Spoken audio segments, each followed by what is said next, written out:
Assalamualaikum warahmatullahi wabarakatuh. Alhamdulillah. Wassalatu wassalamu ala Rasulillah Muhammad ibn Abdillah wa ala alihi wa sahbihi wa man walah. Subhanaka la ilma lana illa ma 'allamtana innaka antal alimul hakim. Rabbi shrah li sadri wa yassir li amri wahlul 'uqdatan min lisani yafqahu qawli. Amma ba'du. Alhamdulillah, ibu-ibu sekalian saya muliakan, hadiah indah di mana Allah mengizinkan kepada kita untuk menghadapnya. Bukan main. Siapa kita ini sampai diizinkan Allah untuk bolak-balik menghadap kepada Allah Subhanahu wa taala dalam salat-salat kita? Saya pernah dengar dari para guru-guru kami, guru-guru saya. Mereka mengatakan di saat orang salat, di saat kamu salat, di saat saya salat, bukan hanya karena saya mau sholat, kamu mau sholat, akan tetapi karena kamu dianggap mulia di mata Allah, sehingga Allah izinkan dirimu untuk menghadap padanya. Ketika saya sholat, bukan hanya karena saya mau sholat, akan tetapi karena saya punya nilai di mata Allah, sehingga Allah izinkan kepada saya untuk menghadap padanya. Sebaliknya, ketika kamu tidak mau sholat, bukan hanya karena kamu tidak mau sholat, akan tetapi karena kamu sudah jatuh dalam pandangan Allah, terhina dalam pandangan Allah, sehingga Allah tidak lagi mengizinkan kepadamu untuk menghadap kepadanya. Ketika seseorang tidak sholat, bukan hanya karena dia tidak mau sholat, akan tetapi karena ia sudah tidak lagi bernilai di mata Allah, sehingga Allah tidak izinkan dia untuk menghadap padanya. Teman-teman, saudariku sekalian yang saya muliakan, kalau bicara tentang sholat nih teman-teman, ada 4 tingkatan, ada 4 kelas. Untuk kamu melihat sholatmu sudah ada di kelas yang mana? Kalau saya boleh bilang kelas teratasnya nih kelas bisnis, oke lah ya. Kelas bawahnya lagi kelas atasnya kelas eksklusif ya, kelas eksekutif. Terus bawahnya lagi kelas bisnis, bawahnya lagi kelas. Tapi ada 4 kelas, bawahnya lagi kelas gerbong. Nggak naik dalam kereta nih ya. Kelas yang paling bawah kita bahas nih, kelas gerbong nih. Kayaknya naik di atasnya nih ya, gerbongnya. Teman-teman sekalian, orang yang di saat mengerjakan sholat, dia kerjakan juga, tapi merasanya sebagai beban. Ya ampun, udah maghrib aja, baru juga asar. Ya ampun, males banget dah. Ini gak ada rusuh nih, kita kan lagi jalan-jalan nih, kita kan lagi belanja nih di Tanah Abang. Itu jamaah aja gimana sholatnya? Nah ini orang-orang yang menganggap sholatnya sebagai beban, malas kalau disuruh sholat, terutamanya subuh. Terutamanya sholat subuh. Ini Allah ceritakan orang-orang yang seperti ini adalah kelompoknya orang munafik, naudzubillah. Alladzina idza qamu ila sholati qamu kusala. Orang-orang yang kalau disuruh sholat bangun juga sih, tapi malas banget. Setan nih nemenin dia, kayak naroin batu di atas kepalanya, bikin dia berat mau ngerjain sholat. Kalau lagi tidur, ngipas-ngipasin matanya, bobo aja lagi. 5 menit lagi, 5 menit lagi. Bangun-bangun udah siang. Pernah terjadi padamu?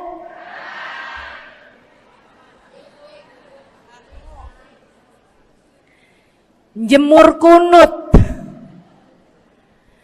Bu, yang dijemur tuh jemuran aja, cucian aja. Jangan sampai jemur kunut. Kunutnya dijemur ya. Ketika ada seseorang yang disampaikan kepada Nabi Muhammad bahwasanya orang itu tidak bangun kecuali sesudah azan subuh, artinya enggak tahajud, artinya enggak bangun di sepertiga malam terakhir, bangunnya sesudah azan subuh. Nabi mengatakan padanya tentang orang itu, Nabi bilang pada para sahabatnya, inna syaitan bala fi udhunih, itu adalah orang yang telinganya dikencingin sama setan. Pada pernah dikencingin setan? Kalau bangunnya habis adzan tuh dikencingin setan. Kalau bangunnya udah terbit matahari dikencingin siapa kira-kira? Insyaallah. Teman-teman saudariku sekalian yang saya muliakan, alladzina idza qamu ila salati qamu kusala, malas bener kalau diajakin salat, sampai sebagian salatnya dikerjakan keluar dari waktunya. Yang seperti ini masuk dalam firman Allah Subhanahu wa taala, a'udzubillahi minasyaitonir rajim, fawailul lil musallin alladzina an salatihim sahun.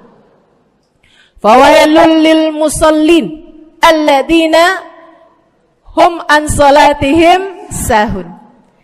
Celaka orang-orang yang salat. Kenapa kok orang salat celaka ya Allah? Sebab mereka an salatihim sahun, melalaikan salat mereka. Apa maksudnya melalaikan? Imam Sayyidina Ibnu Abbas dalam salah satu tafsir beliau mengatakan, alladzina yuakhiruna an waqtiha au yuqaddimuha ila ghairi waqtiha. Orang-orang yang mengakhirkan salat sampai keluar dari waktunya atau memajukannya sebelum waktunya. Mau pergi ke Tanah Abang nih, jam 11. Ntar kita ribet nih urusan sholat duhur. Dah sholatin sekarang aja. Ini orang-orang yang fawailul lil musallin. Bu, sesibuk apapun dirimu, jangan pernah ninggal sholat. Bu, lagi ngerjain perkara penting apapun kamu, jangan pernah mengakhirkan sholat. Jangan pernah mengeluarkan sholat dari waktunya. Kenapa gitu? Karena bu, sholat itu urusanmu sama Allah. Gak ada yang lebih penting daripada itu. Gak ada yang lebih penting daripada itu. Siapa yang mementingkan Allah, dia bakal dipentingin sama Allah.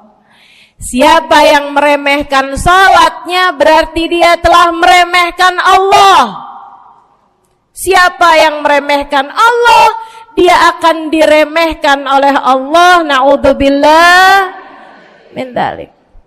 Buat adik-adik jomblo, jangan pernah mau kawin sama orang yang gak sholat. Biarpun kamu udah nunggu cukup lama, kalau ada yang lamar kamu dan dia gak sholat, jangan mau bu. Dek, ibu-ibu juga, kalau ada yang janda di sini,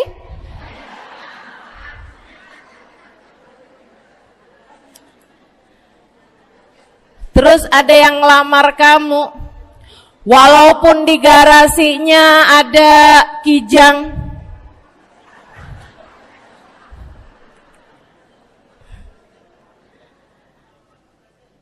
ada bebek, motor maksudnya ya, datang melamar kamu, jangan terima. Orang yang gak sholat, kamu jangan mau jadi istrinya. Kenapa? Saya kasih tahu ya, Allah aja dia tinggalin, apalagi kamu.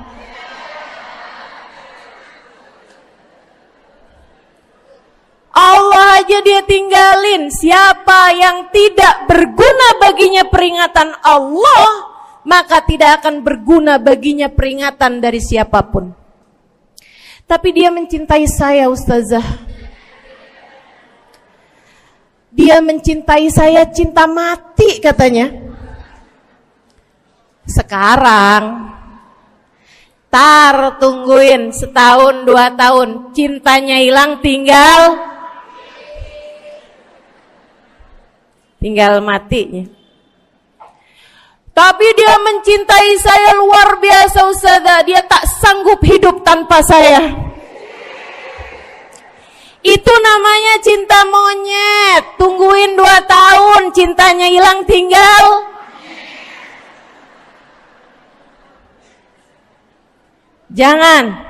Jangan temenan sama orang gak sholat. Dia telah jatuh di mata Allah. Maka kita pun belajar buat jadi orang-orang yang terus mendaki, terus meraih rahmatnya Allah, terus belajar buat jadi salah satu orang yang dipandang dengan rahmat oleh Allah Subhanahu wa taala. Salah satunya dengan cara kita memuliakan sholat, kita menjaga sholat.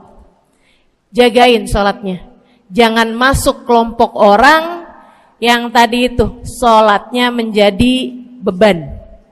Ini kelompok paling bawah nih.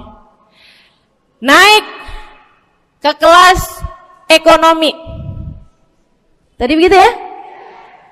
Kelas ekonomi, orang-orang yang sholatnya menjadi sebuah kewajiban. Dia kerjain, dia tahu itu wajib, dia gak akan tinggalin. Tapi sama halnya dengan kewajiban-kewajiban yang lain. Kita nih kalau mikirnya kewajiban, Bu,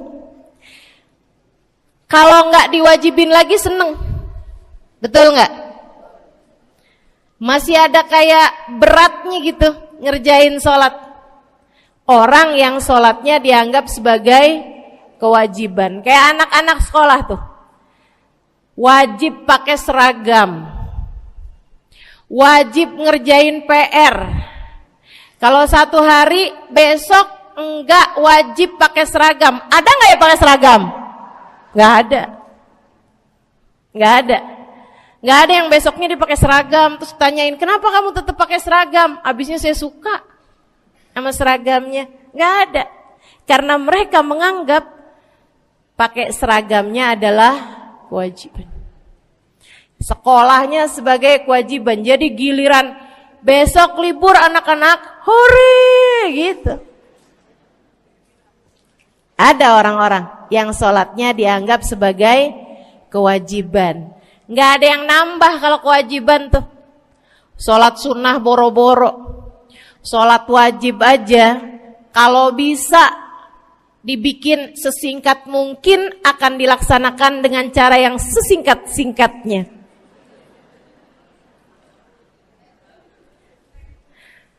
Habis ruku i'tidal sujud cepet bener ya. Malaikat raqib sama malaikat atid nih udah tahu aja kalau dia sholat. Habis ghairil maghdubi alaihim waladdallin. Malaikat atid bilang sama malaikat raqib, kulhu, catat kulhu udah pasti.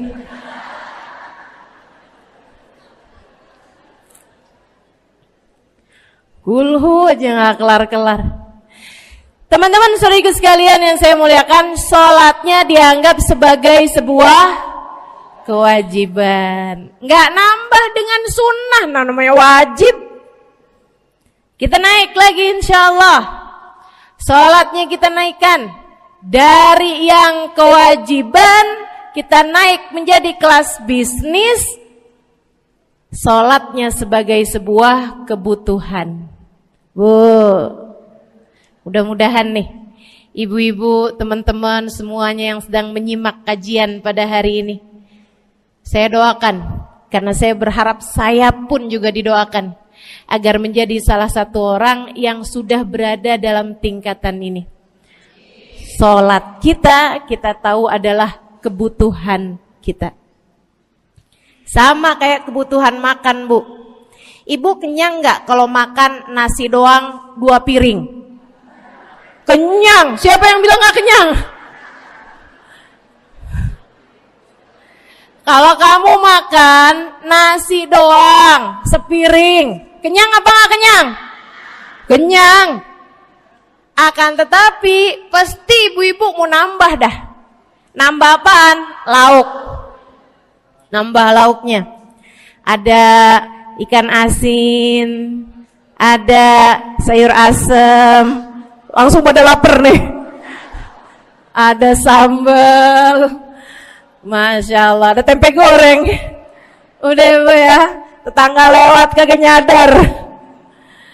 Masya Allah. Teman-teman sekalian, kita nambah, bahkan udah kenyang pun kita masih cari lagi tambahan. Makanan apa nih yang bisa kita makan? Karena kita tahu makan adalah sebuah kebutuhan kita. Kita perlu sama makan. Kita butuh sama makan. Maka demikian pula dengan orang-orang yang sholatnya sudah dia tahu adalah sebagai sebuah kebutuhan. Cukup sih duhur 4 rakaat, dia nambah. Ada qobliyahnya, ada ba'diyahnya. Jam-jam 9 pagi nggak ada sholat wajib sih, tapi pengen ngemil, ya Bu ya, dengan cara kerjain sholat duha.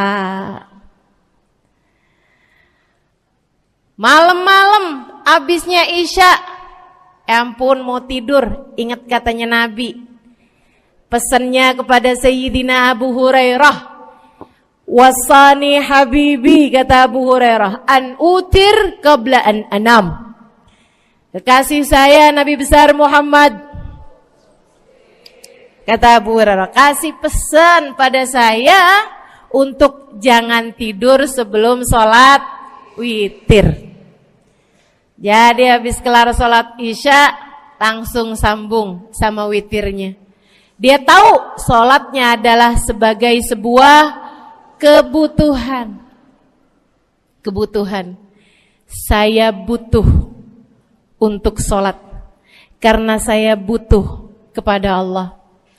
Saya perlu sholat karena saya perlu kepada Allah. Saya perlu sholat karena saya tahu urusan saya sebesar apapun saya rasakan adalah kecil dalam pandangan Allah. Saya perlu sholat karena permasalahan dalam hidup saya yang saya rasakan sebesar gunung di atas pundak saya, di atas punggung saya, di hadapan Allah tak sampai seperti setitik debu yang mudah saja untuk dia angkatkan dari kehidupan saya. Maka kita pun menjadikan sholat sebagai sebuah kebutuhan.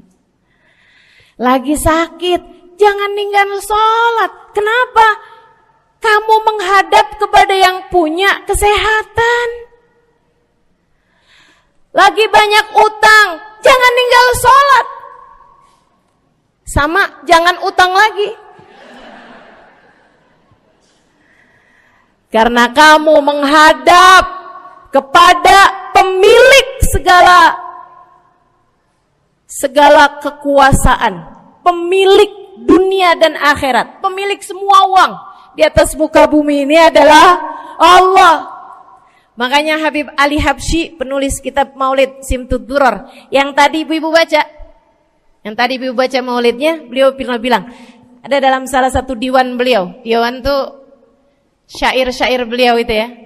Ali idza qad marid syafahu fi'lus shalah la'alla syirrus sifa fi wad'i tilkal jibah.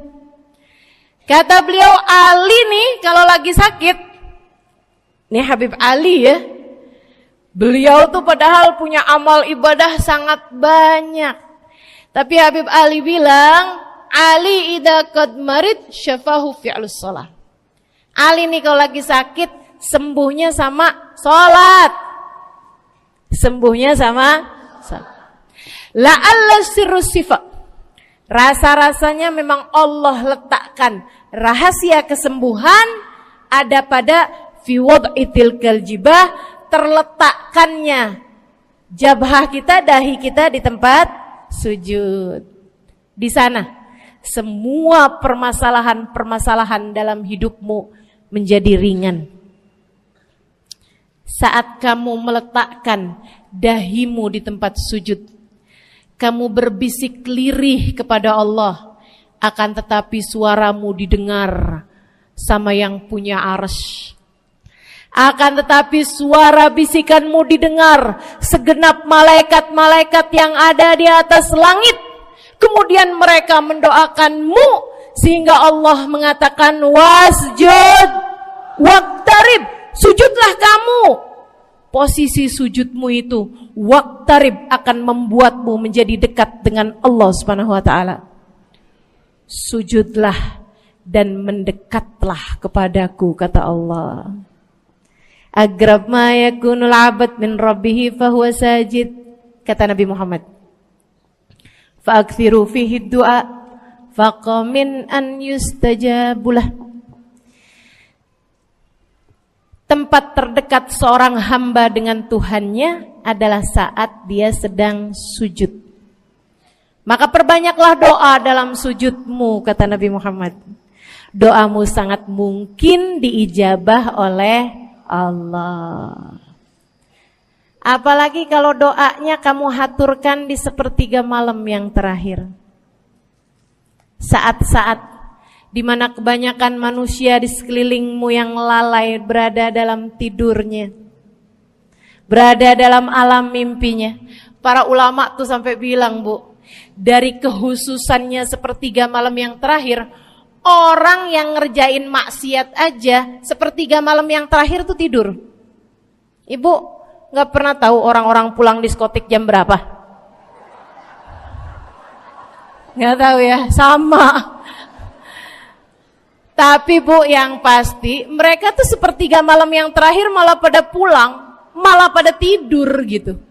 Orang maksiat aja itu sama Allah dibuat tidur tuh di jam-jam yang biasanya turun rahmatnya Allah. Allah mau milih nih mana nih hamba-hambaku, pilihan-pilihanku akan aku bangunkan untuk menghadapku. Kemudian Allah Subhanahu wa taala bertanya, hal min mustaghfirin, hal min taib, hal min talibi hajatin faunilahul matalib. Siapa nih di antara kalian yang lagi mohon doa, minta pertolongan, mohon ampunan, akan aku beri, kata Allah Subhanahu wa taala, sebab kalian meminta pada waktu yang paling aku suka. Kalau punya hajat minta. Kapan mintanya? Dalam sujud. Kapan sujudnya? Dalam sholatmu di sepertiga malam yang terakhir. Bu, ngelihat muka-mukanya pada punya hajat banyak-banyak nih. Gimana tahajudnya? Mudah-mudahan Allah jadikan kita salah satu di antara mereka yang menyibukkan diri di sepertiga malam yang terakhir, insyaallah. Sampai-sampai Bu ya, saya tinggal lama di kota Hadramut dulu. Orang-orang di Hadramut, orang awamnya, itu kalau mereka punya anak kecil umur 1 tahun, 2 tahun, 3 tahun tuh, punya anak bayi, balita gitu. Kalau mereka bangun di sepertiga malam yang terakhir, mereka akan membangunkan anak-anaknya walaupun buat main. Alasannya 2. Yang pertama, agar mereka terbiasa bangun di jam-jam segitu. Nantinya kalau besarnya mereka jadi udah kebiasaan bangun di jam segitu, gampang ngerjain tahajud.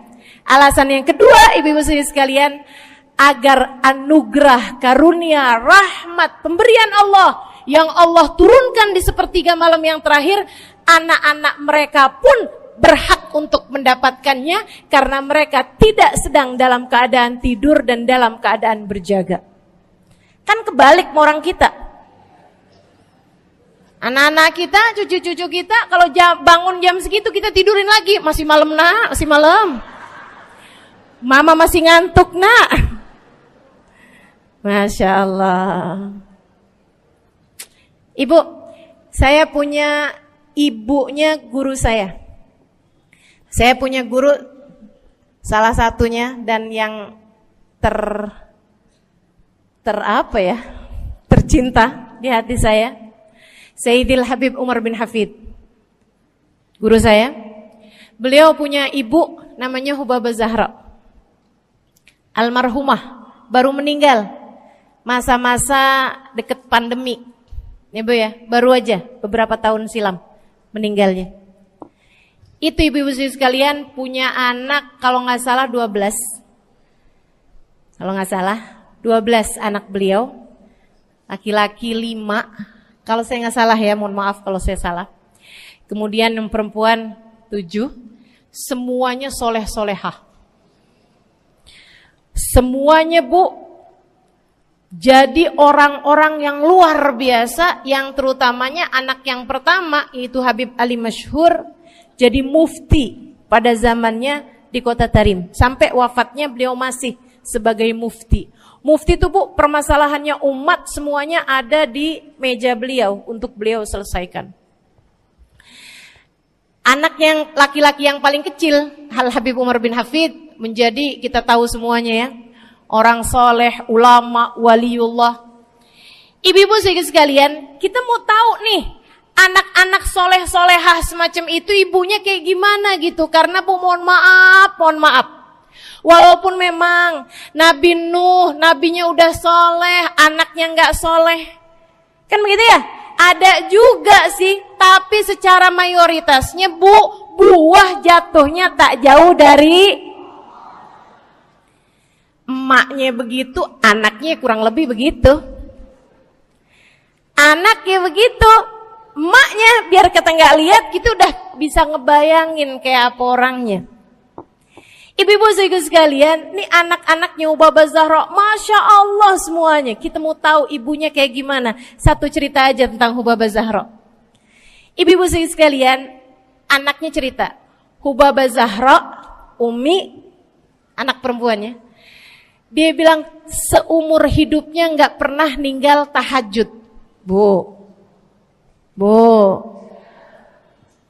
dari awal balik sampai meninggal, tidak pernah meninggalkan tahajud. Jauh banget ya? Sama siapa? Tahajud semalam, seminggu libur.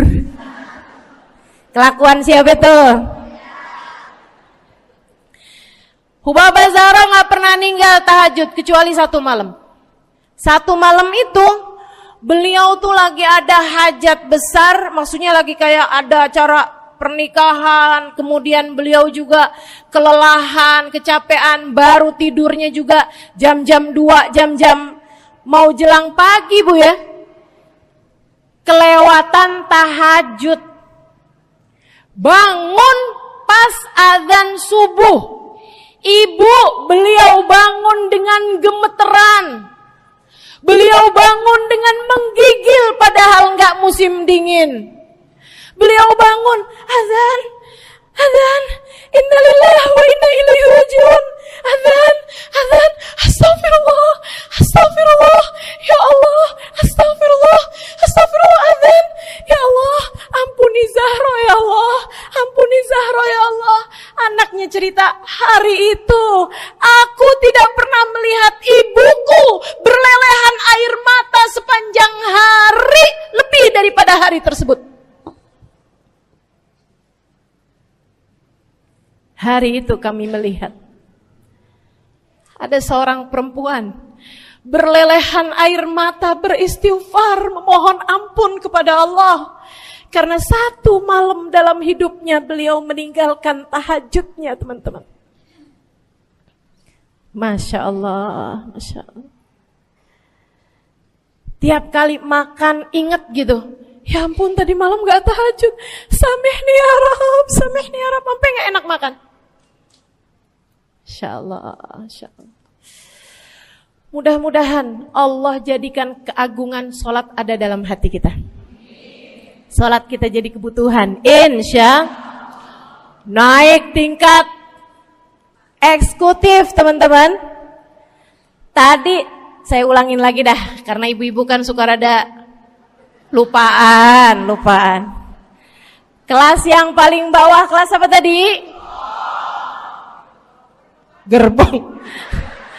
Menjadikan sholatnya sebagai beban. Kelas berikutnya menjadikan sholat sebagai kewajiban. Naik lagi menjadikan sholat sebagai kebutuhan. Tingkat terakhirnya ada hamba-hamba tercinta di sisi Allah yang menjadikan sholat mereka sebagai sebuah hiburan dalam hidupnya, hobi dalam hidupnya.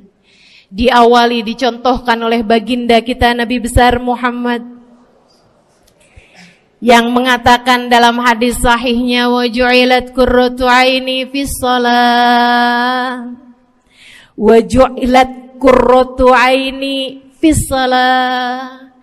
Dijadikan, kata Nabi Muhammad, Allah telah menjadikan, dijadikan li untukku qurrat aini, kesenanganku dalam kehidupan, kebahagiaanku ada pada, hobiku ada pada as-shalah, salat. Nabi itu orang yang kesenangan beliau, hobi beliau adalah salat. Kana idza faza'ahu amrun aladha ila shalah. Kata para sahabat meriwayatkan, Nabi kalau lagi dengar kabar-kabar yang gak enak, segera menuju kepada sholat. Nabi kalau udah ada kabar-kabar Rasul pasukan kita terkalahkan di medan peperangan, Nabi ngelihat Bilal. Kemudian Nabi Muhammad nanya, udah dekat waktu sholat Bilal? Sebentar lagi Rasul, arihni bihaya Bilal, arihni bihaya Bilal. Yuk Bilal, sampaikan diri saya Bilal, tolong hibur diri saya Bilal. Segera azan dan kita akan sholat bersama-sama wahai Bilal. Kesenangan beliau, hobi beliau dalam sholat, dalam hidup adalah sholat. Teman-teman saya sekalian, bukan hanya Nabi Muhammad, tapi para sahabat-sahabat Nabi Muhammad, tapi para tabi'in, para tabi'it tabi'in. Saudaraku sekalian saya muliakan, Sayyidina Umar bin Khattab alaihi ridwanullah, kana idza ja'ahu hal, apabila beliau dalam keadaan hatinya lagi khusyuk, hatinya lagi nyambung banget sama Allah Subhanahu wa taala, kalau mau salat sunnah manggil orang. Beliau sholat dalam masjid, ada orang mau sholat sunnah, ada orang lagi baca Quran dipanggil sama beliau. Kamu saya bayar ya, kamu duduk sebelah sini saya nih, baca Qurannya deketan saya sini, kamu saya bayar. Buat apaan wahai Sayyidina Umar? Buat negur saya, ngingetin saya lagi sholat nih. Oh gak usah dibayar Tuan. Yaudah kalau gitu kamu duduknya sebelah sini ya. Tugas saya apa Tuan? Kalau kamu lihat saya sholat berdirinya kelamaan, ingetin saya buat ruku. Kalau kamu lihat ruku saya kelamaan gak bangun-bangun, ingetin saya buat bangun. Kalau kamu lihat sujud saya kelamaan, ingetin saya buat duduk. Karena saya sekarang ini kalau lagi berdiri baca Al-Quran, lupa buat ruku. Dari nikmatnya bacaan Quran beliau. Baik Tuhan, sholat, baca Fatihah, habis itu baca Quran. Surat Al-Quran, dapat selesai satu, kok masih enak, baca lagi, masih enak lagi, baca lagi. Yang sebelah beneran nih gak ruku-ruku. Beliau berdiri kemudian bilang, Tuan ruku. Gak kedengeran. Beliau berdiri deketin telinganya, Tuan ruku. Belum kedengeran juga, ruku. Allahu Akbar. Sayyidina Umar bin Khattab. Tabi'in, Sayyidina Ali Zainal Abidin. Pernah lagi sholat, rumahnya kebakaran, teman-teman. Sholat sunnah di waktu malam, rumahnya kebakaran. Orang-orang pada teriak-teriak, Tuhan, harik, nar, ya ibn binti Rasulillah, wahai anak dari cucunya Nabi Muhammad. Tuhan, ada api di sekitarmu. Tuhan, kebakaran. Tuhan, kebakaran. Allahu Akbar. Sami Allahu liman hamidah. Enggak lihat apa-apa. Habis selesai sholat baru lihat, kebakaran nih rupanya. Orang-orang pada bilang, kami sudah mengingatkanmu Tuhan. Apa jawab beliau? Al-hadni an-narul kubro. Di depan saya ada api yang jauh lebih besar, api neraka. Saya nggak lihat api sekecil ini. Masya Allah. Saudaraku sekalian yang saya muliakan, para ulama Allah Subhanahu Wa Taala. Terakhir saya mau ceritakan Sayyidil Habib Abu Bakar As-Sakran, penulis Wirid Sakran. Kalau teman-teman pernah tahu, beliau, saudaraku sekalian saya muliakan, dapat julukan As-Sakran, orang yang mabuk. Karena mabuk kepada Allah Subhanahu Wa Taala. Beliau pernah satu waktu kena penyakit di punggungnya. Beliau kemudian tanya sama dokter, kata dokter, wah ini nih penyakit mesti diangkat, mesti dioperasi. Ya udahlah, operasiin saya. Disuguhin 1 gelas khamr di waktu yang telah ditetapkan untuk jadi waktu operasi. Apa ini? Khamr, minuman keras. Zaman itu belum ada obat bius. Dia bilang, ini buat apa? Khamr ini Tuhan, minuman keras, ya, agar engkau nggak sadar. Jadi enak gitu kita ngoperasinya. Dia bilang, saya mau dengan kesehatan saya kepengen ngerjain taat kepada Allah. Saya nggak mau. Saya dapetin kesehatan saya dengan cara mengerjakan yang diharamkan Allah, yaitu minuman keras. Saya nggak perlu ini. Waduh, kalau gitu nggak bisa dioperasi Tuhan. Kenapa soalnya? Ya nanti kan kesakitan, nanti susah operasinya gitu. Oh gampang. Kalau kalian pengen bikin saya nggak sadar, nggak perlu minuman keras. Terus gimana? Operasikan kalau saya sedang sholat. Maka mulailah, dokter-dokter udah pada siap. Beliau lagi sholat sunnah ya Bu ya. Allahu Akbar gitu. Mulai dokter buka baju belakangnya. Mulai Bu digunting kulitnya, digergaji tulangnya. Beliau Bu mukanya meringis saja enggak. Beliau ruku, dokternya ikutan nungging. Beliau sujud, dokternya ikutan menunduk juga. Beliau sholat nikmat banget. Sampai beliau selesai dari sholat, beliau nanya sama dokter-dokternya, kenapa gak nurut tadi tuh waktu saya sholat mestinya operasi. Kata dokter, udah selesai Bib dari tadi. Masya Allah. Radiyallahu ta'ala anhum wardahum. Ini bukan kelas-kelas kita. Saya cuma ceritain aja sama ibu-ibu. Bukan berarti ibu-ibu nanti pas waktu sakit bilang sama dokter-dokter gak usah dibius. Beda hati Bu, beda hati. Ibu ya, beda iman, beda semuanya kita sama mereka. Yang pasti, makanya saya kan yang ini nggak doa nih. Pas yang kebutuhan tuh baru saya doa. Kenapa? Karena kayaknya tingkatan kita dah Bu ya. Mentok dah, sampai kebutuhan itu dah. Insya Allah, mudah-mudahan Allah jadikan kita orang yang menjaga salat insya Allah. Rabbi jalni muqimas salah wa min dzurriyyati amin. Rabbi jalni muqimas salah wa min dzurriyyati amin. Rabbi jalna muqimis salah wa min dzurriyyatina rabbana wa taqabbal du'a. Ala hadhihi niyyah bi kunniyah salihah ila hadratin nabi al-fatihah. Syaitanir rajim. Bismillahirrahmanirrahim. Alhamdulillahirabbil alamin. Ar-rahmanirrahim. Maliki yaumiddin. Iyyaka na'budu wa iyyaka nasta'in. Ihdinas siratal mustaqim, siratal ladzina an'amta 'alaihim, ghairil maghdubi 'alaihim waladdallin. Amin. Taqabbalallah minna wa minkum, taqabbal ya karim. Sama-sama kita hormati, kita sayangi segenap keluarga besar dari Majelis Ta'lim Raudhatul Aliyah di bawah pimpinan Ibu Ayu Komaladewi Kita doakan semoga beliau beserta segenap keluarganya senantiasa dalam limpahan rahmat ridha Allah Subhanahu wa taala. Juga kita doakan Ustazah Nabilah Al-Haddad sebagai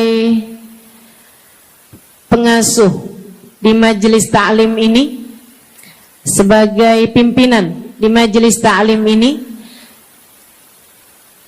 Bu Ayu dan Ustazah Nabilah sekeluarga semuanya insyaallah senantiasa dalam pandangan kasih sayang Allah SWT.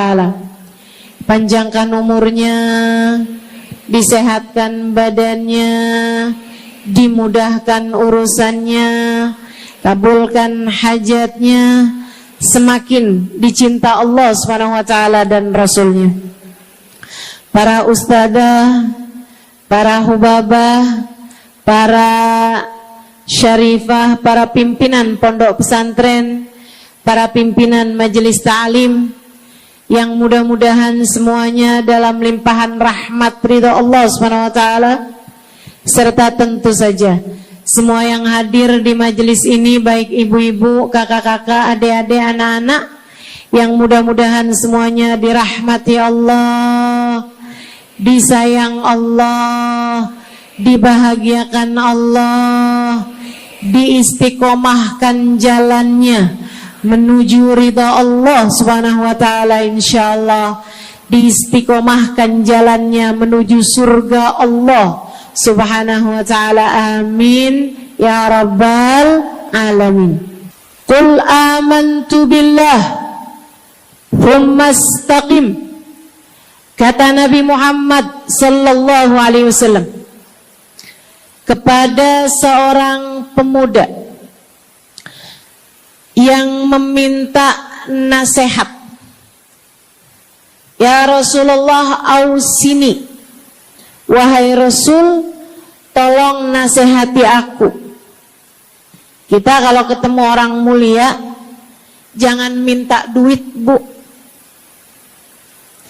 Kita kalau datang ketemu sama orang-orang yang kita tahu doanya mustajab, sangat soleh, hidupnya baik, apalagi jika dia adalah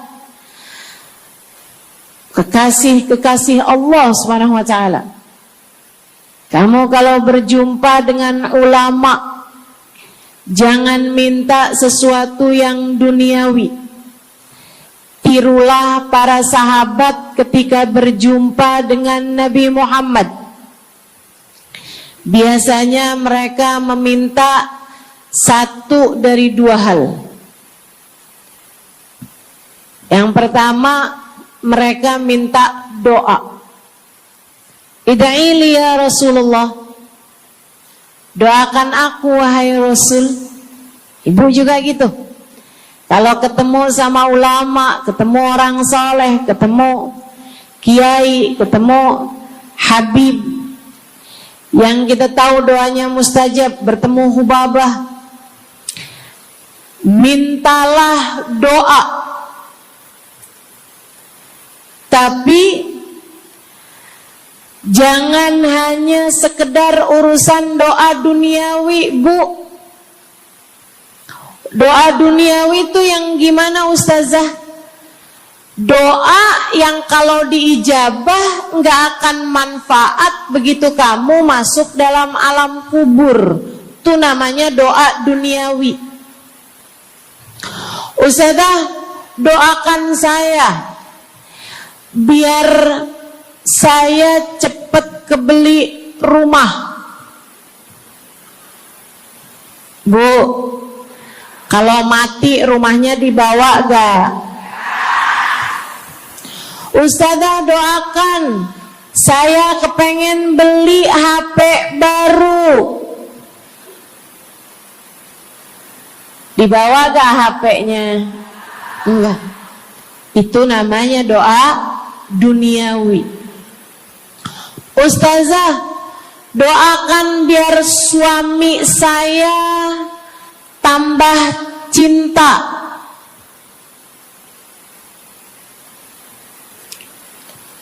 Kalau mati suaminya dibawa gak, Bu? Walaupun kamu mau, dia gak bakalan mau, Bu. Sesuatu yang sifatnya duniawi. Ustazah, doakan biar anak saya soleh. Duniawi apa bukan? Bukan. Sebab kesolehan anak akan jadi tambahan bekal bagimu ketika kamu masuk dalam alam kubur. Jadi nggak boleh nih ustazah doa urusan duniawi atau minta didoakan urusan-urusan duniawi. Boleh, tapi jangan cuma itu. Nanti takutnya kamu nyesel. Kalau selama di dunia kamu doanya hanya untuk urusan dunia, takutnya begitu masuk dalam kuburan sudah tidak ada lagi doa yang akan Allah ijabah untukmu ketika kamu ada dalam alam kubur nanti. Sayang-sayang. Jadi kalau doa, prioritaskan urusan akhirat. Insya saya berasa banget jadi orang yang sering dimintain doa sekaligus juga sering minta doa. Saya kalau ketemu orang soleh, ketemu habaib, ketemu hubabah, saya akan minta doa, nggak pernah minta duit saya. Ida'ili ya hubabah, ida'ili ya habib. Serius sekalian, sebagai orang yang sering juga dimintain doa, ustazah doakan saya. Banyak tuh. Saya merasakan perbedaannya saat saya ada di Tarim sama ketika saya sudah pulang dan kembali ke negeri ini. Waktu saya di Tarim, orang kalau minta doa sama saya, usik berdoa, tolong ya doain saya. Saya suka tanya, doa apa? Selalu aja, hampir semuanya mengatakan hal yang sama. Ida'ili bihusnil khatimah. Doakan saya biar husnul khatimah. Begitu nyampe ke Indonesia, kalau ada orang bilang ustazah doain saya, biasanya lanjut tuh doanya, minta apa langsung dibilang, nggak pakai tanya. Ustazah doain saya biar utang cepat lunas. Ustazah doain saya biar cepat dapat jodoh. Ustazah doain saya biar jadi orang kaya. Ustazah doain saya biar suami nggak mendua. Ya Allah, ternyata kebanyakan orang kita kalau minta doa seringnya urusan duniawi. Bukan berarti nggak boleh, boleh aja sih. Cuman takutnya begitu kamu mati nyesel kalau semua doamu selama ini adalah sesuatu yang tidak ikut kamu bawa ketika kamu mati. Kalau kita lihat para sahabat ketika mereka berjumpa dengan Nabi Muhammad, selalu saja banyak di antara mereka yang minta doa. Nabi pernah tanya, doanya apa? Macem-macem jawaban para sahabat. Ada yang begini, Harithah menjawab, ida'ili an yarzuqani Allah asyhada fi sabilih. Rasul, doakan saya biar saya dikaruniai mati syahid di jalan Allah. Ada lagi yang lain doanya, ya Rasulullah, id'ili an yarzuqani Allah murafaqatan bika ya Rasulullah. Doakan biar saya nanti di masa sesudah kematian saya, di masa akhirat nanti, bisa mendampingimu wahai Rasulullah, bisa berjumpa denganmu wahai Rasul, bisa ada dalam rombonganmu wahai Rasulullah. Doa-doa yang sangat ukhrawi, doa-doa yang sangat akhirat, karena mereka sudah faham tujuan hidup sesungguhnya adalah mencari ridha Allah Subhanahu wa ta'ala. Tujuan hidup sesungguhnya adalah bergerak menuju surga Allah Subhanahu wa ta'ala. Tujuan hidup sesungguhnya adalah berpulang kepada Allah dalam keadaan Allah ridha kepada kita. Sahabat tuh minta didoakan, sama yang kedua minta nasihat.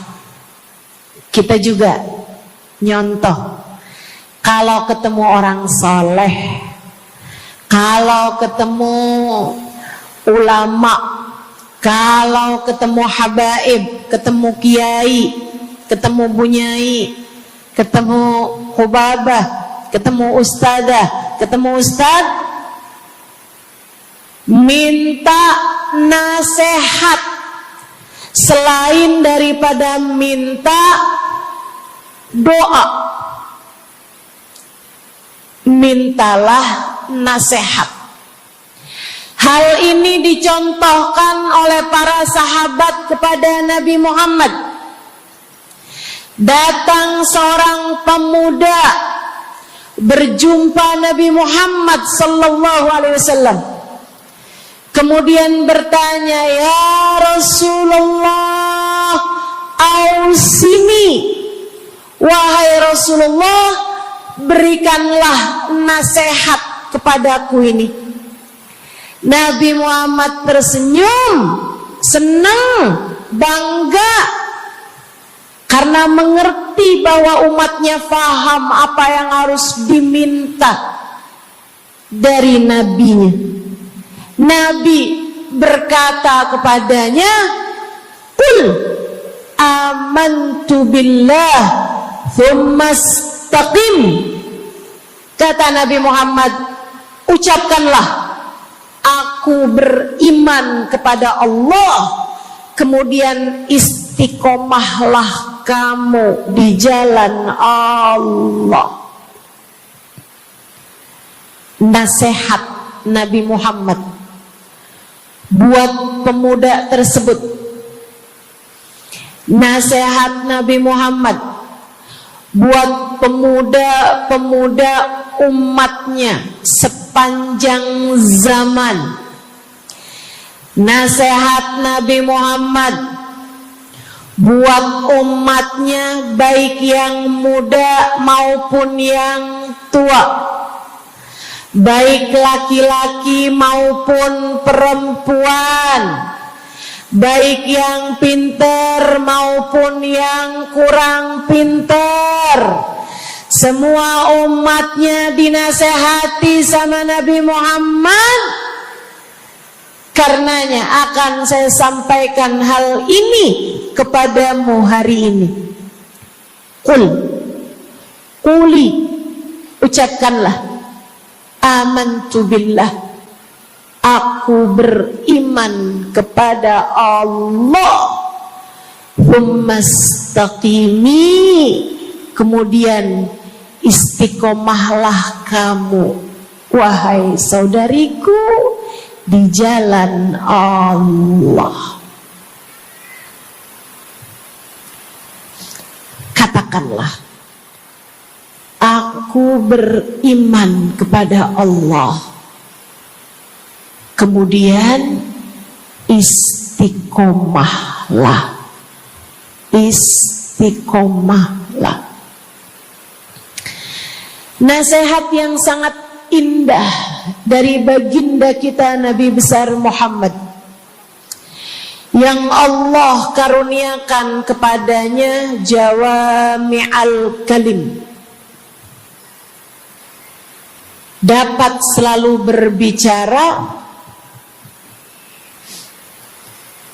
dengan kata-kata yang ringkas tapi padat.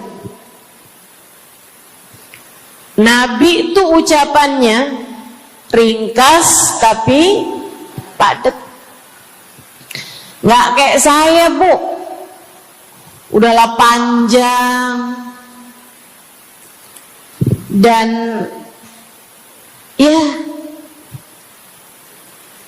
mudah-mudahan Allah jadikan ucapan-ucapan kita jadi kalimat-kalimat yang akan membawa kita menuju surga. Jadi ucapan-ucapan yang akan bawa kita menuju ridha Allah Subhanahu wa taala. Ibu-ibu, kita sama-sama belajar biar kalau ngomong itu enggak panjang-panjang, akan tetapi bermutu, berkualitas. Terutama Bu, ibu kalau ngomong sama anak-anak ibu, kadang-kadang panjang bener. Padahal itu aja, anak sampai hafal. Iya mah, katanya gitu. Betul gitu? Nabi kalau ngomong pendek aja tapi penuh makna. Nabi kalau bicara seringkali nggak panjang-panjang tapi sangat berarti. Satu hadis beliau saja bisa disyarahkan, diberi keterangan, hingga bahkan berkitab-kitab banyaknya. Ibu-ibu sekalian, salah satu dari ucapan ringkasnya Nabi Muhammad, amantu billah, kata Nabi, qul amantu billah, tsumastaqim, ucapkanlah, aku beriman kepada Allah, kemudian istiqomahlah di jalan Allah. Apa itu istiqomah? Lurus, jangan belok-belok. Lurus, jalan terus. Jalannya adalah jalan yang lurus. Itu yang selalu kita minta dalam tiap rakaat sholat kita. Kita berdoa kepada Allah, ihdinas siratal, ya Allah, tempuhkanlah untuk hidup kami ini jalanmu yang lurus. Sama kayak kamu lagi bilang, ya Allah, karuniakanlah dalam kehidupan kami keistiqomahan di jalanmu ya Allah. Kamu selalu minta istiqomah 17 kali sekurangnya tiap hari. Betapa sangat pentingnya istiqomah ini, saudaraku sekalian. berada dalam jalan yang lurus. Saya mau bahas jalan lurus yang dimaksud ini apa aja. Satu, kamu harus lurus imannya. Amantu billah, aku beriman kepada Allah. Kata Nabi Muhammad sallallahu alaihi wasallam, "Qul amantu billah," ucapkanlah, aku beriman kepada Allah. Maka istiqomah tersebut yang nomor satu adalah dalam urusan keimanan. Bu, Kak, Dek, Nak, yang lurus imanmu. Iman yang lurus tuh yang gimana, Ustazah? Iman yang lurus adalah memahami dua kalimat syahadat yang menjadi pintu gerbang keimananmu. Orang kalau masuk Islam, dia jadi orang yang beriman, dia mengucapkan kalimat syahadat. Apa itu? La ilaha illallah. Yang pertama. Yang kedua, Muhammad Rasulullah. Tidak ada Tuhan selain Allah. Itu harus kamu miliki dalam hatimu secara lurus, istiqomah. Gak ada Tuhan selain Allah. Jangan hari ini Tuhannya Allah, besoknya Tuhannya duit. Apapun aja yang disuruh sama duit, yang ada duitnya, yang haram-haram pun diterjang. Lah kenapa begitu?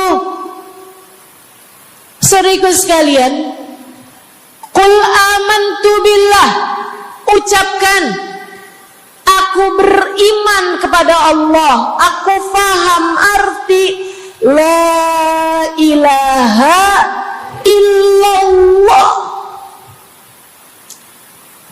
Tidak ada Tuhan selain Allah. Tidak ada yang mengatur kehidupan selain Allah. Tidak ada yang memberi rezeki selain Allah. Maka berimanlah kepada Allah. Kalau ada istri bilang sama suaminya, kalau kamu nanti pulang bawa duit, ahlan wa sahlan, selamat datang. Tapi kalau kamu pulang nanti nggak bawa duit, silakan tidur di luar.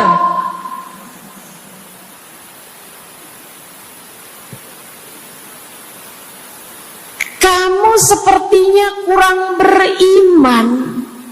Kamu lupa bahwa pemberi rezeki bukan suamimu, melainkan yang ngasih rezeki itu cuma satu, Bu. Namanya bukan pekerjaan, bukan atasan, bukan pemerintah. Yang ngasih rezeki cuma Allah Subhanahu wa ta'ala. Maka berimanlah atas hal itu. Jangan nyalahin si ini, nyalahin si itu. Imanmu benerin. Imanmu benerin. Banyak orang saya liatin itu suka pada repot urusan rezeki. Banyak banget. Di dunia ini nih banyak yang suka repot urusan rezeki. ngejar dunia abis-abisan, ngejar duit segala macam cara, sampai omongannya nggak jadi omongan orang beriman. Waktu dibilangin jangan nyari rejeki yang haram, cari rejeki yang halal. Jangan berani ngambil yang bukan hakmu. Dia bilang begini nih, ya ustazah nggak tahu zaman sekarang, jangankan nyari yang halal, nyari yang haram juga susah saja.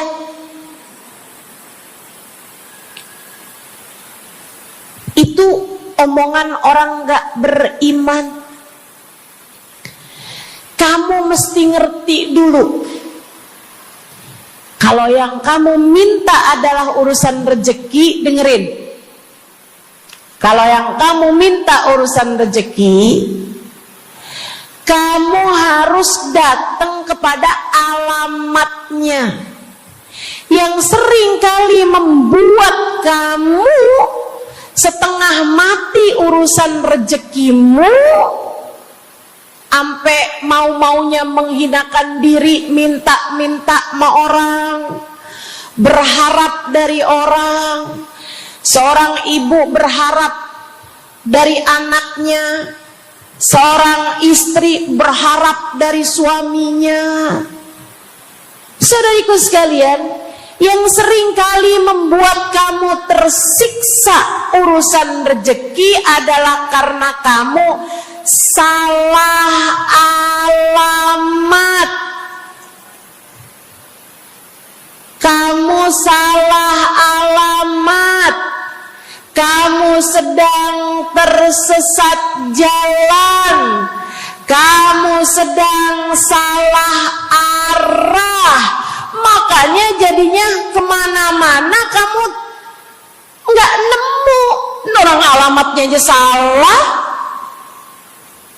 Ini kalau kamu mau ke Kubah Mas, tapi kamu perginya ke Taman Mini, nyampe apa nggak nyampe? Dapat apa enggak majelisnya? Nggak dapat. Kenapa? Salah alamat.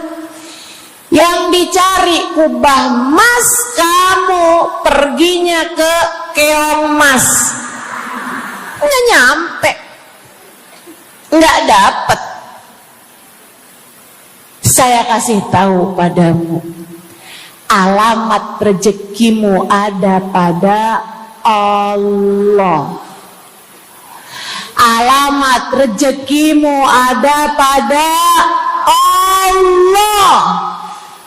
Alamat rezekimu ada pada Allah. Maka berimanlah kepadanya, fahamilah arti la ilaha illallah. Tidak ada Tuhan kecuali Allah. Gak ada yang ngasih rezeki selain kamu. Lagi sakit, kamu mau nyari obat, saya kasih tahu alamat obatmu. Alamat yang bisa menyembuhkanmu hanya satu, namanya urusan rezeki. Allah sudah bilang, huwar razzaq dzul quwwatil matin. Allah lah satu sang pemberi rezeki. Allah lah satu sang pemilik kekuatan sejati. Jadi kamu kalau mau nyari rezeki, datanglah ke alamatnya, datanglah kepada Allah. Kamu lagi mau nyari kesehatan, jangan salah alamat. Datanglah kepada sang pemilik kesehatan. Alamatnya yaitu Allah yang telah mengatakan, fa idza maridtu fa huwa yashfin. Katanya Nabi Allah Ibrahim, apabila saya sakit, maka hanya Allah lah yang maha menyembuhkan. Berarti nggak boleh pergi ke dokter gitu Ustazah? Silahkan pergi ke dokter, pergi ke apotik, datang kepada orang yang doanya mustajab, minta didoakan. Tapi semua hanyalah sebab, semua hanyalah wasilah. Sang penyembuh sejati adalah Allah. Saudariku sekalian yang saya muliakan, kalau kamu merasa saya lemah Ustazah, gak punya kekuatan, kalau kamu merasa saya bodoh Ustazah, saya tidak mengerti di mana alamat ilmu, di mana alamat pengetahuan. Bu, Kak, Nak, anak-anak nih yang masih lagi belajar di pondok pesantren, yang masih lagi belajar di mana-mana, saya kasih tahu padamu, alamat ilmu ada pada Zat yang Maha Satu, namanya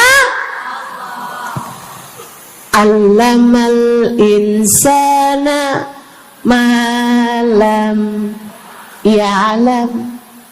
Allah lah yang mengajari manusia apa yang tidak dia ketahui. Pengen dapat ilmu, datanglah kepada Allah. Pengen punya kekuatan, datanglah kepada Allah. Saya udah tua Ustazah, saya janda pula Ustazah, saya nggak punya kekuatan ya Ustazah. Kekuatanmu hanya ada pada Zat yang Maha Satu, Allah Subhanahu wa Ta'ala.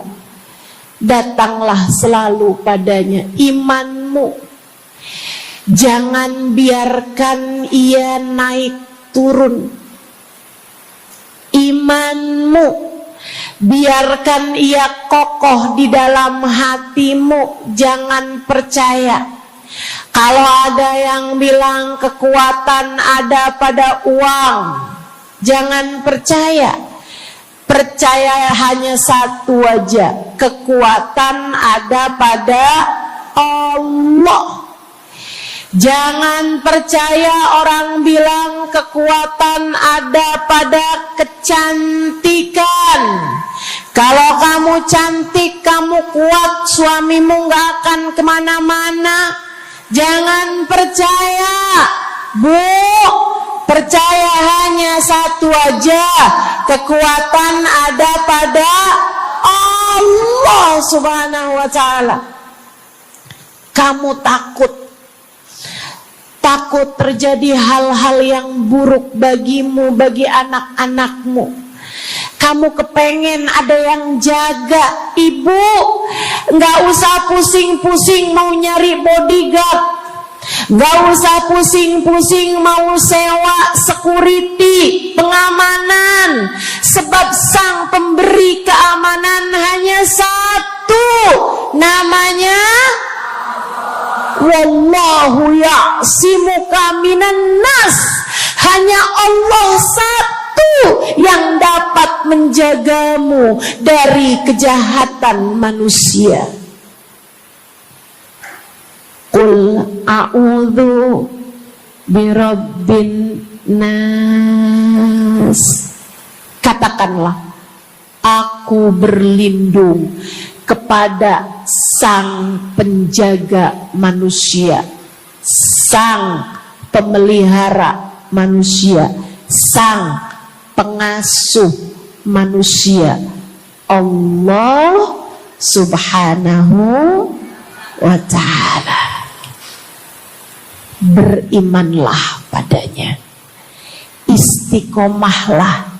Bu, gak ada yang bisa bikin orang meninggal selain Allah. Gak ada. Tapi dia ditabrak orang, Ustazah. Kalau gak ditabrak dia gak bakalan mati. Kamu kebalik. Justru karena dia harus mati, Allah jadikan dia ditabrak. Jelas? Ini imannya mesti yang benar nih. Jangan kamu kira ini ada dokter malpraktek sehingga dia kemudian meninggal dunia. Jangan kamu kira karena salah minum obat dia mati. Bukan, ibu-ibu sekalian, justru karena dia harus mati, karenanya kemudian ketemu sama dokter yang malpraktek lah, ketemu sama obat yang salah lah. Itu hanya sebab kematiannya itu sendiri. Allah udah bilang, idza jaa ajaluhum la yastakhiruna sa'atan wa la yastaqdimun. Apabila datang ajal seseorang, gak ada siapapun yang bisa memajukan barang semenit pun, gak ada yang bisa memundurkan meski sesaat sekalipun. Gak ada. Emang udah kepastiannya. Waktunya mati, ya mati, Bu. Gak ada yang bisa menghidupkan, sekaligus tidak ada yang bisa mematikan selain Allah. Itu artinya istiqomah dalam iman. Tapi tunggu dulu, sebelum saya lanjutkan istiqomah yang lain. Selain beriman kepada Allah, kamu juga harus beriman kepada Nabi Muhammad. Kamu harus beriman kepada Nabi Muhammad. Beriman bahwa beliau adalah, a'udzubillahi minasyaitonirrajim, qul innama ana basyarum mithlukum yuha ilayya. Dua-duanya harus seimbang. Innama ana basyarum mithlukum, tapi juga yuha ilayya. Katakanlah wahai Nabi Muhammad, aku adalah seorang manusia seperti kalian. Saya punya badan, saya punya perasaan. Kalau nggak makan-makan saya lapar. Kalau habis makan nggak minum saya haus. Kalau beberapa hari saya nggak tidur, saya ngantuk. Qul innama ana basyarun. Sampaikan kepada manusia, aku adalah seorang manusia seperti kalian juga. Ama anak cinta, lama nggak ketemu sama istri, kangen. Katakan wahai Nabi Muhammad, ana basyarum mithlukum, saya manusia seperti kalian juga. Kalau ada yang disayang kemudian meninggal, sedih. Karena Nabi adalah seorang manusia. Tapi tunggu dulu, beliau tidak hanya sekedar manusia, Itu adalah satu sisi kehidupan Nabi Muhammad. Jangan lupa, innama ana basyarum mithlukum, tapi yuha ilayya, aku diberi wahyu, aku hamba wahyu, aku berbincang-bincang dengan Allah, kalian tidak. Aku berbicara langsung dengan Allah, kata Nabi Muhammad, kalian tidak. Aku dituruni malaikat Jibril, kalian tidak. Aku diberi wahyu Al-Quran 30 juz, kalian tidak barang seayat pun. Nih, kalau saya perhatikan, imannya umat manusia yang beriman kepada Allah sekalipun menjadi cacat ketika tidak beriman kepada Nabi Muhammad. Lihatin, mohon maaf, orang Yahudi, Bu, beriman kepada Allah. Kamu kalau nanya sama orang Yahudi, Tuhanmu siapa? Allah. Tapi mereka nggak beriman kepada Nabi Muhammad. Apakah mereka disebut orang yang beriman? Tidak. Orang Nasrani, apakah mereka beriman kepada Allah? Iya. Tapi apakah mereka beriman kepada Nabi Muhammad? Tidak. Apakah mereka beriman? Tidak. Bahkan umat Islam ada yang mempercayai sesudah Nabi Muhammad ada nabi yang lain, namanya Mirza Ghulam Ahmad, sehingga mereka menyebut agama mereka Islam, tapi agama Islamnya pakai ada kelanjutannya, Islam Ahmadiyah. Apakah mereka beriman? Tidak. Sebab syarat iman selain la ilaha illallah juga ada Muhammad Rasulullah. Bahkan, Bu, ada banyak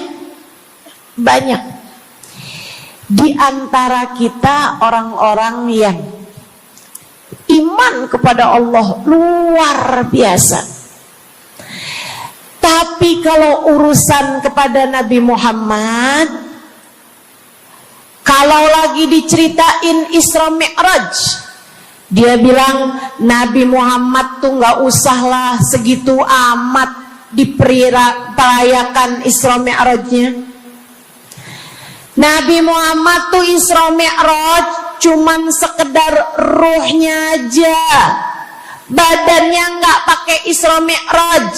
Jadi Nabi itu orang ngelihatnya kayak tidur aja, ruhnya aja yang melayang-layang. Isra Mi'raj bener, tapi ruhnya aja, badannya nggak pakai pergi. Jadi kalian nggak usah berlebih-lebihan sama Isra Mi'raj. Oh, kenapa gitu? Kamu nggak percaya sama Isra Mi'raj, sama badan-badannya Nabi sekalian? Kamu nggak percaya, kenapa? Ya karena itu nggak masuk akal.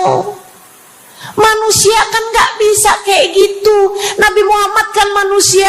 Kamu lupa bahwa Nabi walaupun manusia, beliau adalah yuha ilayya.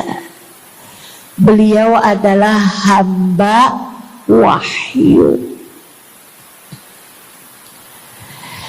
Ketika diceritakan tentang mukjizatnya Nabi Muhammad yang bisa memperbanyak makanan, bahkan ada ghazal, ada rusa yang berbicara dengan Nabi Muhammad, ada unta yang sujud kepada Nabi Muhammad, ada pohon yang datang kepada Nabi Muhammad dengan mencabut akarnya, kemudian berjalan dengan akarnya menuju Nabi Muhammad. Ketika dipanggil, kemudian sujud pohon tersebut kepada Nabi Muhammad sallallahu alaihi wasallam dan bertanya, "Mengapa engkau memanggilku wahai Nabi?"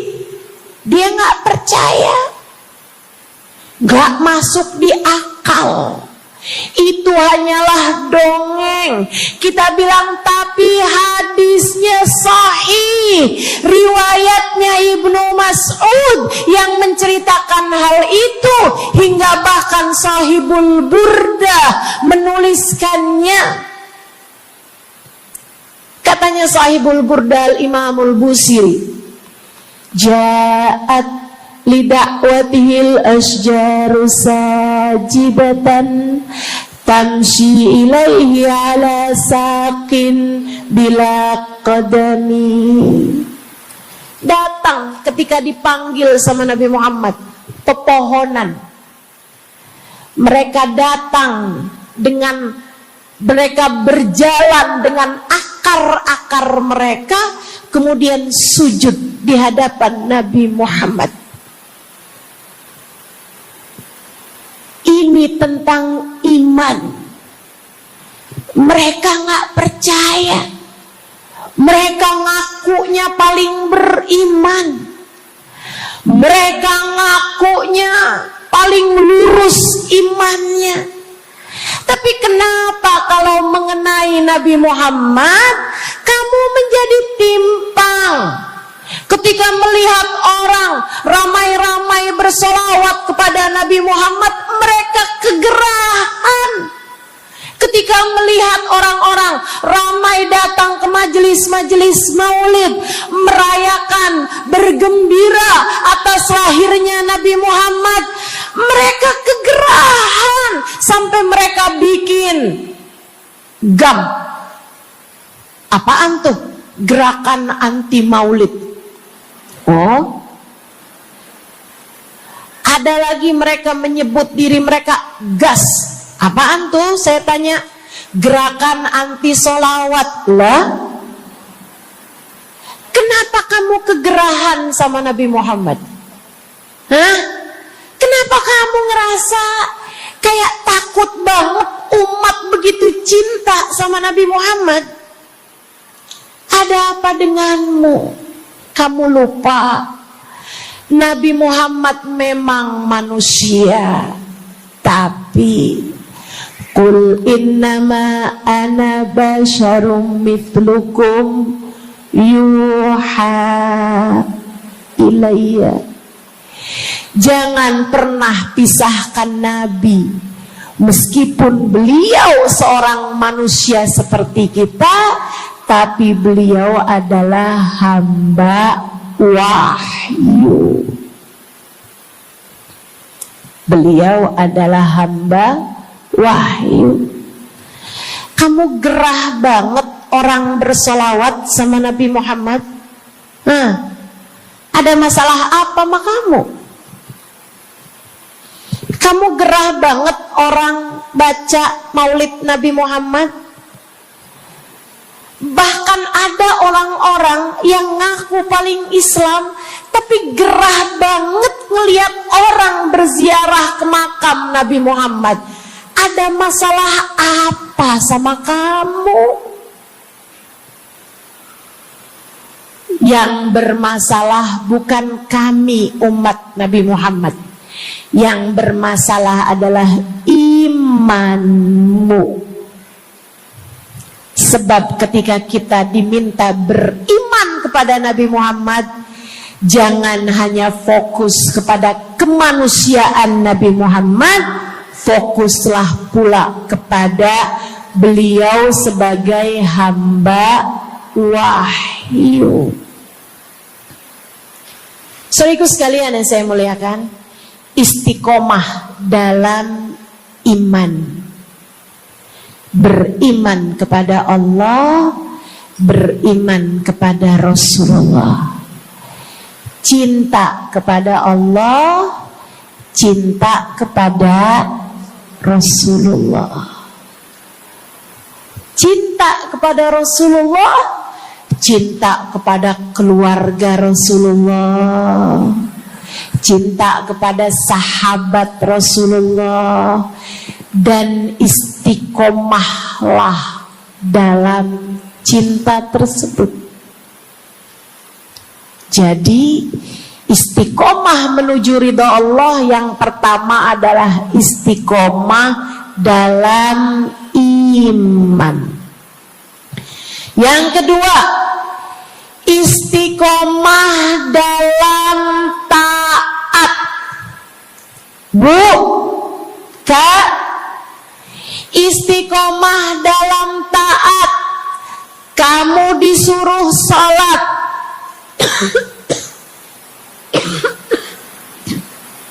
istiqomahlah. Jangan tinggal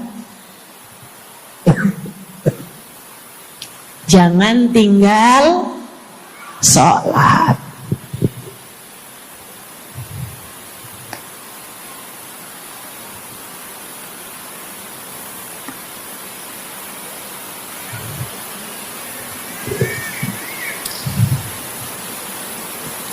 Kamu diperintah buat puasa Ramadan. Jangan tinggal puasa.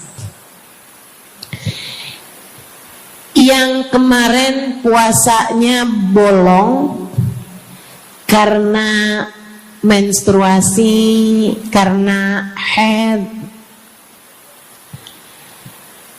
karena nifas misalnya, kamu wajib untuk bayar hutang puasa di hari-hari yang seperti ini.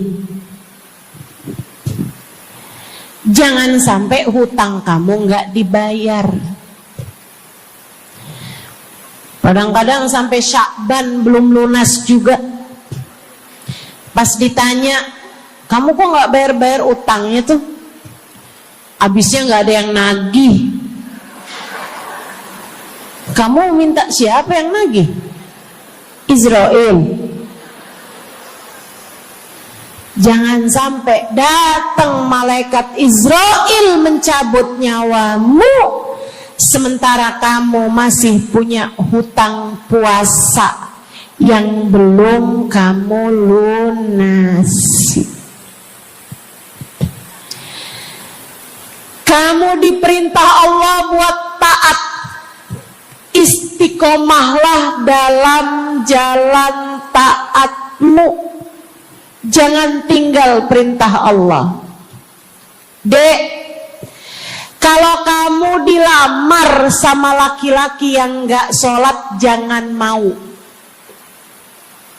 Tapi dia baik, Ustazah. Baik menurut siapa? Dek, orang ninggal sholat artinya dia ninggal Allah. Saya bilangin, kalau Allah aja dia tinggal, apalagi kamu. Dia bilang dia gak bakal ninggalin saya, Ustazah, karena katanya dia gak sanggup hidup tanpa saya. Dek, jangan percaya. Jangan percaya. Allah aja dia tinggalin loh, apalagi kamu. Apalagi kamu. Orang yang, kata para ulama nih Bu, Dek, orang yang peringatan Allah tidak bermanfaat padanya, dia tidak akan bermanfaat dengan peringatan siapapun. Kalau lagi cinta sih dia bisa ngomong apa aja. Tapi percayalah, yang bisa ninggal Allah, dia bisa ninggal siapapun. Istiqomahlah di jalan Allah. Istiqomah di jalan Allah. Jangan berani ninggal Allah. Jangan berani ninggal salat. Jangan berani ninggal ibadah. Kenapa gitu Ustazah? Karena yang pegang nasib kamu Allah. Ini nasihat abah saya yang akan saya pegang sampai kapanpun. Abah saya pernah pulang-pulang dari kerjanya, dia cerita, abah tadi ketemu sama orang yang dulu abah pengen jadi kayak dia. Dia itu dulu waktu zaman abah muda, abah kepengen kayak dia, ganteng, kaya, sehat, orang tuanya kaya, dia bisa sekolah. Abah kepengen sekolah, gak ada biayanya. Abah harus bantu orang tua buat nyari nafkah, sehingga akhirnya putus sekolah. SD aja gak tamat, kata abah saya. Serius kalian? Kata abah kepengen banget jadi kayak dia itu waktu zaman abah muda. Tadi abah ketemu sama dia di trotoar. Abah kaget ngelihat dia. Kenapa, Bah? Dia sekarang gila. Jadi orang gila di trotoar. Abah pas liatin mukanya kayak kenal nih. Abah saya bilang subhanallah. Nah, abah kasih nasihat sama saya, Bu. Zaman saya SD, biar gini-gini saya pernah SD loh, Bu. Abah saya bilang, nah, ternyata hidup yang paling penting nasib.